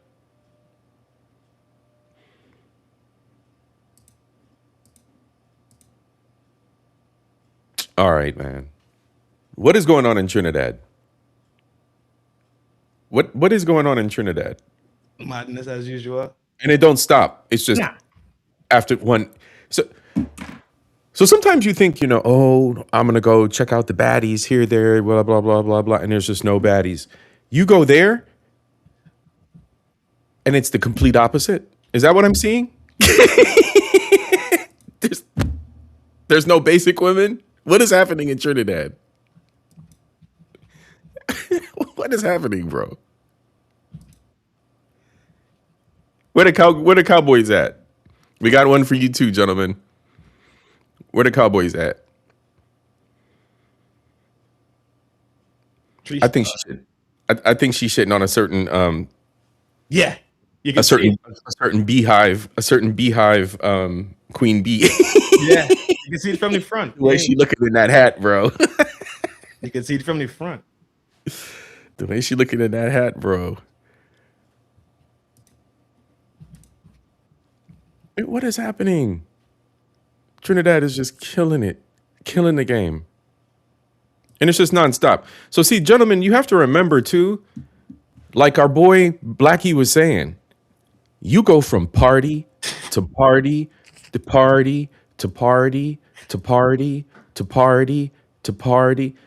Again, it don't stop. Yeah, you got tired. It don't stop. It don't stop. For sure. And then when it's all done, you go by the beach for last lap. Bro, this one here, like this, she looks like the 1990s. Like she just looks beautiful, man. Like natural. Yeah. Natural.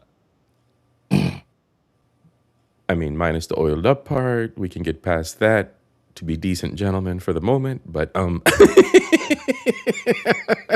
right? In the name of behavior. In the name of behavior. Man, okay, we talked to Blackie already. Oh man, this guy, he got a song for us. Sit down on your chair or lie down on the bed. Don't waste my time, there's balance on your head. Bread, butter and cheese. Bend over, girl, let's straight my pennies. I live in Trinidad, but you're talking Japanese. When I inside, just say daddy please. Bend over, girl, clear like back shot. Put this in your mouth and suck on the cock. Hey yo! Okay, while some gear non-stop. Bend over, girl, come in hard like rock. Bread, butter and cheese, bumbo clot.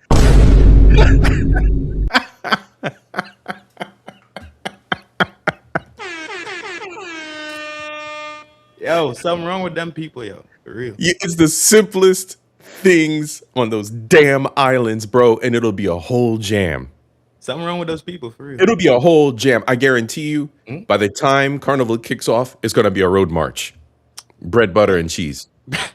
Tell me, I'm telling you. Bread, butter, and cheese. Bread, Tell butter, me I'm and lying.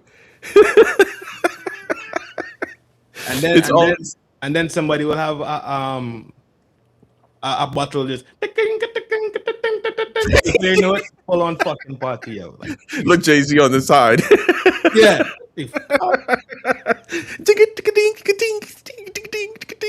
Gone. Reaper, what you doing, bro? What you doing? Let's go. More money, more money, more money, yeah. More money, more dollar bill. More money, more money, more money, yeah, yeah. More dollar bill. More money, more money, more money, yeah. More money, more dollar bill. Ladies and gentlemen, that's right. Reaper and TQS have produced this episode of SOCA Sunday for y'all. Big up. I love it, man. Big up. Gentlemen. Much appreciated. I gotta send you two things. Hold on. Okay. You've seen this one. Trinidad and Tobago spoil me, you know. I can't live with other white people again, you know. Because tell me why. I here in Austria, working in a restaurant kind of hotel thing, right? And I find their chicken and the turkey tasting fresh. Fresh. So asking them, well, you So what we gotta explain, when she's saying tasting fresh, she's not saying good. Right. She's not saying good. Right. It's tasting. She'll explain. So listen to her little accent. This woman is gorgeous. you Trinidad and Tobago spoil me, you know. I can't live with other white people again, you know.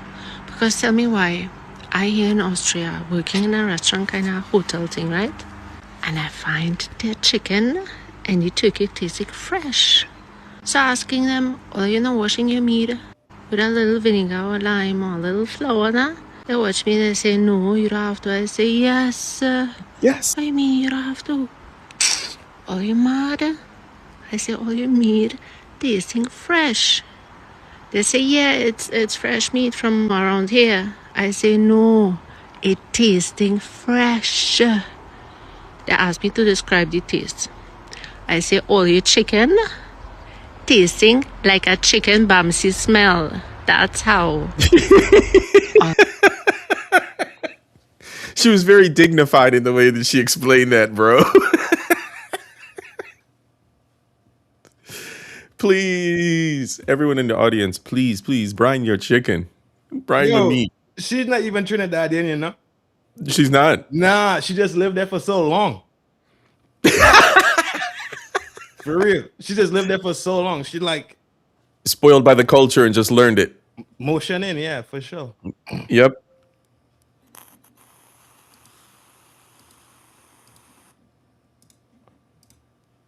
Trinidad and Tobago. Wait, Tobago? Yeah, Trinidad's the islands of Trinidad and Tobago, Okay. one country. Okay. Trinidad is the party island with Carnival, Right, you know? okay. We back up your waist, you know, where you do a little jumping and whining. And then Tobago is where you lime. You lime? Yes. You do mean some like lime, like the lime? No, like liming, like chilling. That's what they call it, liming. Chilling, Isn't that okay. fresh? Right. I love that. So you go hang out like Christmas on Trinidad, Right. you party. It's kind of city-ish a bit, Right. and then you go over to Tobago where all the beautiful beaches are, and the Okay. water sports, and the surfing, and then the nice parties on the beach, and you're liming. No, wait. Now, lime, now, does it come from, it has nothing to do with limes? Somewhat. This is what the tour guide told me. Okay. He said that it used to be British controlled, and there the sun and the bugs would bother their skin, so they would rub lime on their skin, and so they start, and then just kind of hang out. And so they said, look at them Englishmen just hanging out with lime on their skin. They just liming. The limeys. Liming. Oh, really? So they start calling it lime. Trinidad. Is that the origin, bro? I believe so. Is that the origin? I believe because you know the lime keeps the flies out of the beer. That's the only reason why you put a lime in or a fruit in the, you know, like a citrus in the beer. It keeps the bugs away. Yeah. But American tourists started putting the lime in the Corona, and then it, you know, a long time ago, or whatever. And then it became a thing. I think, yeah. Fucking Queen Latifah. Always. Indian girl. Indian girl. Indian girl. That's a good way of explaining it, man. We all just different fonts. We all just different fonts from the same family, bro. Same people, yo. From Haiti all the way down to Suriname. All the way down. Same people. Mm-hmm. Same people. Just different fonts. Yeah. I mean, that's the best way to say it, right? Mona D, did I greet you, sis? I apologize. I see you. Who else snuck in? Queen, I see you snuck in as well, sis. What's up, ladies? How y'all doing this afternoon? We are getting close to closing out. For sure. We having fun though. We just browsing the browsing the streets of IG. SOCA hits we thought we forgot about. Let's go. That we forgot about. Let's go. Last year for Carnival, first time I played man. Me and me woman on the trailer truck, and we taking in the grass. It's all walks of life whining in the hot sun. If you hear them shout, it make me realize for all these years what I was missing out. I wake up and turn on my radio this morning, and all I hear is sweet soca music playing. I'm sitting in front of my TV and they watching. I see big bad X start on a big truck passing. Then me see flag in the air and rock in the air. People jumping, chewing up their beer. Then me see Poison Band, Winchell Band, Legend Band, Barbarossa Band. One time I realize it's carnival, festival, it's carnival, the whole thing is festival.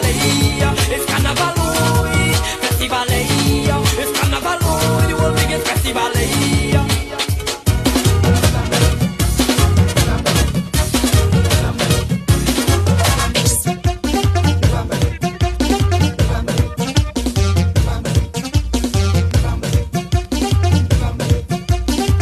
All good vibes, bro. That just bring you back.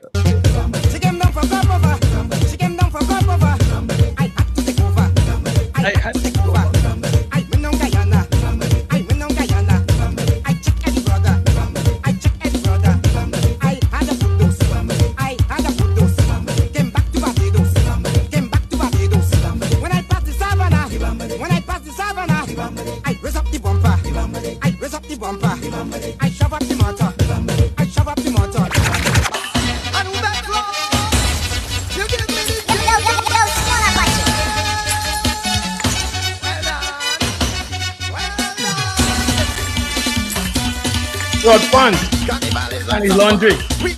You say what now? Like short pants, Chinese laundry. Short pants. I showed you Chinese laundry last week. Chinese man. You say what? He's a real Chinese man, innit? Is he really? A real Chinese man. Yeah, I show you all the pictures of him last week.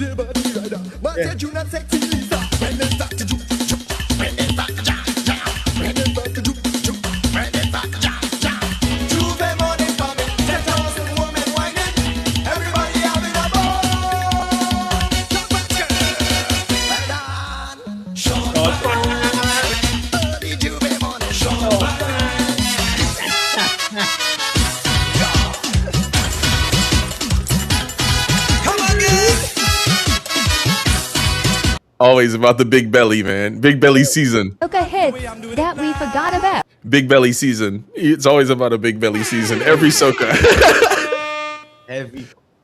Every fet, man. Everything. Oh, shit. Oh, I see where you... Fog Angels is dead wrong, bro. I think they out of L.A., bro. I think they out of L.A. They are dead wrong. Fog Angels. Yeah. We had her in the montage. Yeah.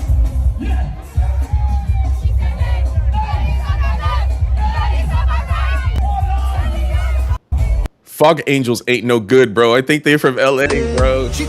Yeah, bro.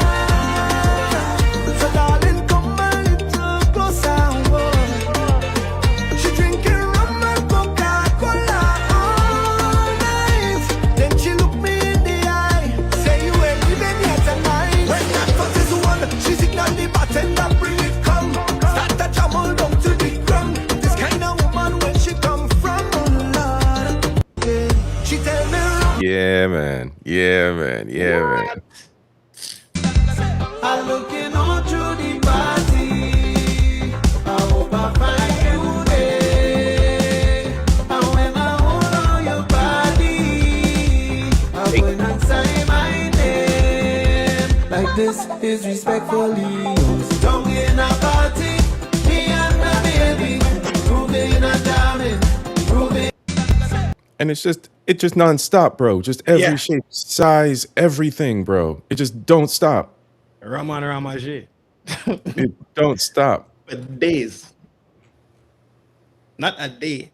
Not 2 days. Trini Carnival promotion. I just want you come and find it up. Just a little winding up. Come and meet me behind the truck till we rev it up. All day, keep throwing it back. I know why you stop. Baby, no way. We could post up all the pictures you want when you're ready. I good over here, darling. You good over there. But we could meet in the middle and start a bacchanal. Stay in the middle, hey. What we go do now? Jam to a rhythm in the heat, a carnival. But in the heat, hey. What we go do now? Start to wine on it. I say, compromise on it. Daily, spend time on it. I say, compromise for me. Hey, can we talk some business? You know I want your company. And it's nothing too risky. Limited liability. Don't worry. If you try all the things I like, you could still be shy in the morning. Veterans Media, capturing moments that last a lifetime. Trinidad, what are we doing? Cause it's just nonstop, man. Yo, just nonstop. This Greatest thing show is going on for earth. days and days and days. Like, Ladies and gentlemen, like I was saying, Hiram, what's good, my G? Real bad man. Just nonstop, man. Nonstop.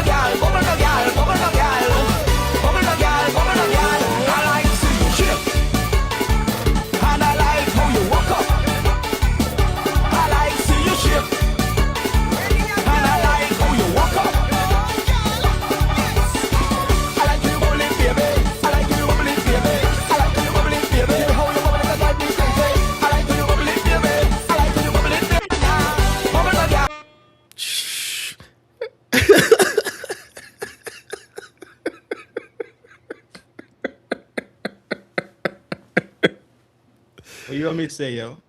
I got nothing, man. What you want me? It just doesn't stop, bro. It don't stop. And this is what just is going on in this little country. How can that little country support this much bam bam? I be wondering the same thing when they hit St. Lucia, bro. Because St. Lucia's like we up there. I be wondering the same thing, bro. How does the island support all this bam bam? Dog. Oil. Is the oil in the coil? What is happening? What is Trinidad doing, bro? This island is just... I didn't even complain, right? all right, man. Let's wind it down with this. So they didn't put the Trini women on the other list, but here's the list for the Trini women. All right. So here we go. Oh my God, she's gorgeous. I love her accent. The greatest wine I ever had. I'd be scared to get to that point because then we're getting married. I'm gonna be the idiot. I'm gonna be the idiot outside her window singing songs to her with the ring. How they call Bazodi? Yeah. Yeah, man. And then she tastes like cocoa tea. Game over, bro. Game over, bro. Then man, soca music at 8 a.m. Oh, I'm fine with that. It's a very strict program. And then we got, so I guess we're going to Carnival. Yo, people like people does like link heavily before season start. Like even if and like that's one of the things that you do together. So you participate in the culture, but you do it together every year, like clockwork. Yeah, for sure. right? It's a very like look, the bullet point before. It's a very strict program. Period. That's it. Strict programming. Yeah. All right.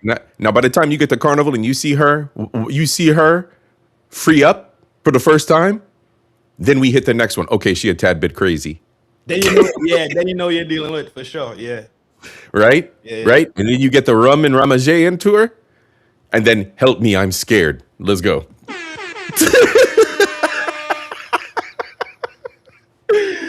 For real.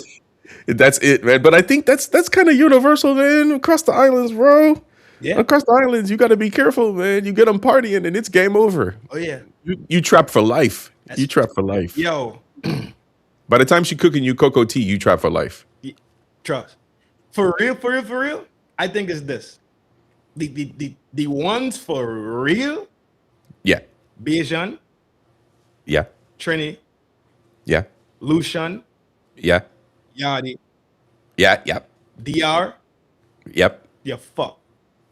Yeah. Yeah. Oh, PR2. You're gonna from the island. I mean, you can't say DR without saying PR. True. Yeah. You mess around with the ones on the island, you fucked. Yep. Goose cook. Gentlemen, if you're looking for your goose to get cooked, that's where you go.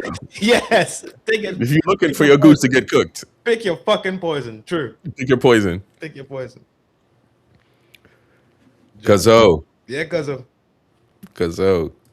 I think we landing it. She said, "What's the stage of dating a?" We're not snitching. Nope. What's the stages of dating a Trini? No, we're not snitching. Pure love. Pure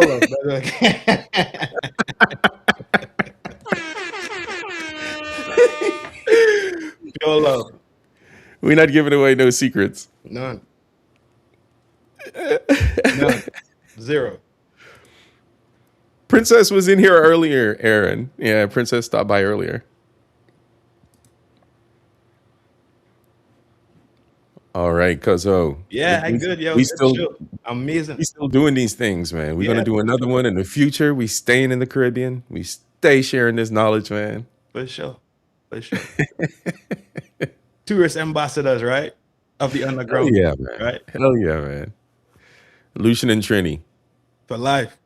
Yeah, man. Yeah, a lot of people like in that strip, that lower strip. Yeah. Between Lucia and Trinidad itself, all those islands right there. Because remember, it's just south. That's all you're doing is going south. Like, it's straight south, mostly. Yep. And you run, Yep. you run from Lucia, Barbados a little this way, but you run into Grenada for sure. Then for sure you run into Trinidad and then Tobago right to the right. Yep. All connected, man. All connected. And the cross migrations back and forward between the people. Yeah, man. Sure. Cousins for life. I have Lucian blood in my lungs, so. Yeah. So, absolutely. Sure. And vice versa. And then like the odd things we've been talking about, like the family names we talk about offline and stuff that seem like, that's kind of shady, man. Like they might be related, man. Mm-hmm. Like, yep. Absolutely. Yeah, the world is a lot smaller than a lot of people know. Mm-hmm. It's a lot smaller, especially with the human migrations, either forced from colonization or from, choice and people just migrating naturally. Yes. Yep. And then too, you have to think about in modern times, not just in modern times, right? Like they talk about the oil being such a booming economy. When you have investors, it's not just that BP or Amoco only invest in Trinidad oil, they invest in Grenada oil, invest in Lucian oil, they invest in Jamaica economies too. So then you have all these people bouncing around for professional reasons too. Yeah, absolutely. In this company here, then in this company have a good link, so you could end up in Lucia, you could end up in Guyana. You know what I mean? Venezuela. Yes. Yeah. And what kind of blew my mind, man. I was doing one of the Lucian episodes, and they were talking. There was always a crisscross between something with Lucians and then Trini, something Lucians, Trini, something, and they went and talked about. It might have been one of the ones. It might have been the Calypso episode, the Calypso Monarchs. One of them went to Trinidad to learn to be a doctor, and then I started looking into that. And you have one of the best universities for medicine, UE. It's like they send people from UK over to study, man. Yeah, it's for them in the West Indies. Jamaica have one, UE. They have UE Jamaica, UE Trinidad, Barbados. Barbados. Barbados is next. Who's the other one? Is that next UE? Or is it only 3 of them? Is it only 3? Yeah. It may be only 3. But I know those countries for sure have UE, which is called the University of the West Indies, UWI. Wait. We have a branch on St. Lucia as well. You have UE too? Yeah. Well, then it's y'all then. Yeah. But then it's y'all, yeah, for sure. Absolutely. Not surprised though. Yeah, he said his mother used to live. Upward Man, salute, bro. How you doing? He said my mother used to live in this one Caribbean. Wait, used to live with this one Caribbean singer named John Lucian. Have you heard of him? I don't know. Off the top of my head, no. John Lucian. Let me see. Yeah, quick. You searching it right now? Yeah. John Lucien. John Lucien.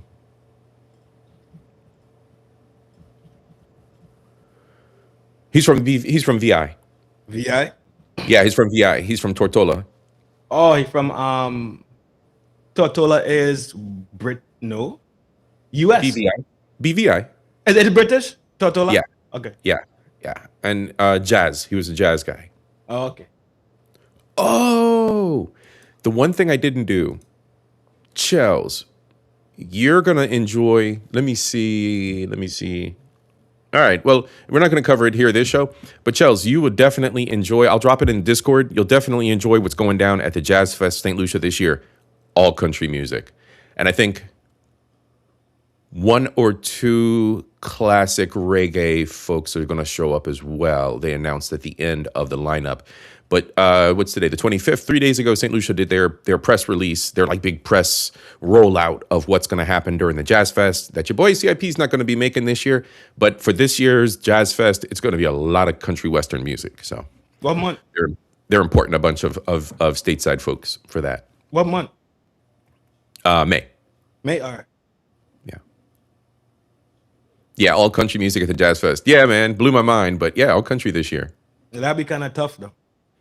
Yeah. Country. Okay, so what's funny, and I've explained this before, I think maybe during one of the first SOCA Sundays, when I was down there a few years back in St. Lucia, went to a nightclub. They're doing karaoke. They're doing like Skrillex music was real big back then, like the club music and the what's that? Like the jungle drum and bass was real big and stuff, so they were playing everything. So I was enjoying the whole thing. And then all of a sudden, man, like, you know how it is like when a certain time of night hits and everybody starts arriving. And all the motorcycles start pulling up, vroom, vroom, vroom, vroom, vroom, vroom. Then you start seeing guys going by with systems and guys going by with the lights and things. Everything's about to go down, right? Guys are going by with systems, and you hear the music, and it pulls up.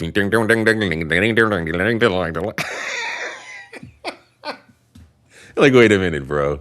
Like, I was expecting some reggae, some soca, something, man. No. These dudes are banging country music out these systems, bro.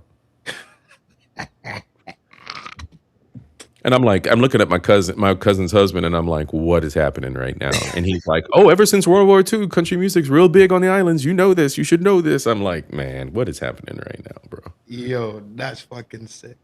What is happening right now? That's fucking sick. It'd be a good topic though to talk about different time frames, how different music genres became like hyper popular. Like my generation was reggae dancehall heavy. Yeah. Heavy. Yeah. Absolutely. And how at one point Jamaica was very heavy in calypso too. In the olden times of Jamaica had some of the best calypsonians ever, for real. Jamaica was high ranking in calypso music, not soca. Calypso. Yeah. Specifically calypso, yeah.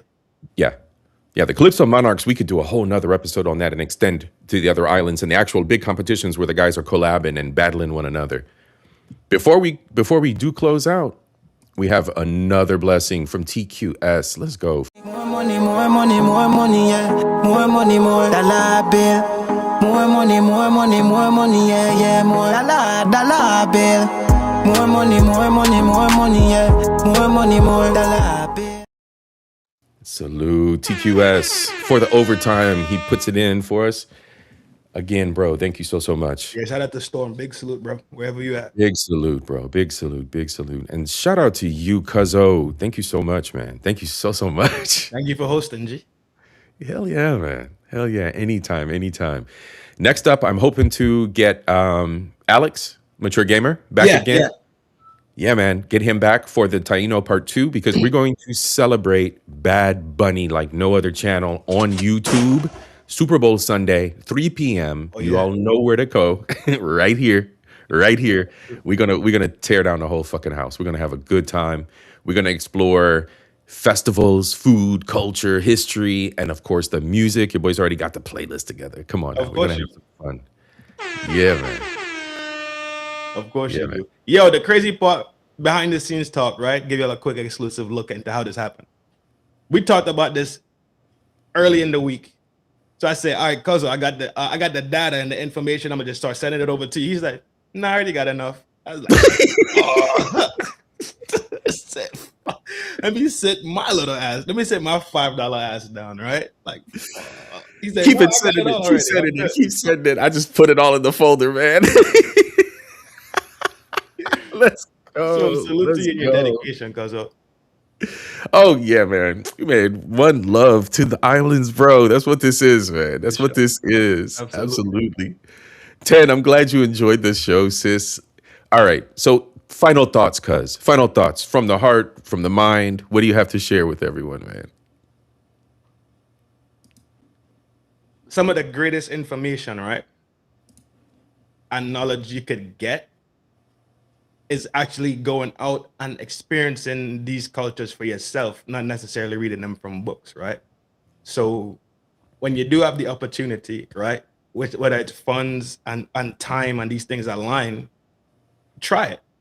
Go learn something, not just from reading it in the Britannica, but go learn something for yourself and be hands-on, because then you have the full experience of it, not from a travel guide in a fucking agent's office, right? Go experience it when you get a chance. You understand? That's it. Peace, power, and prosperity. You already know.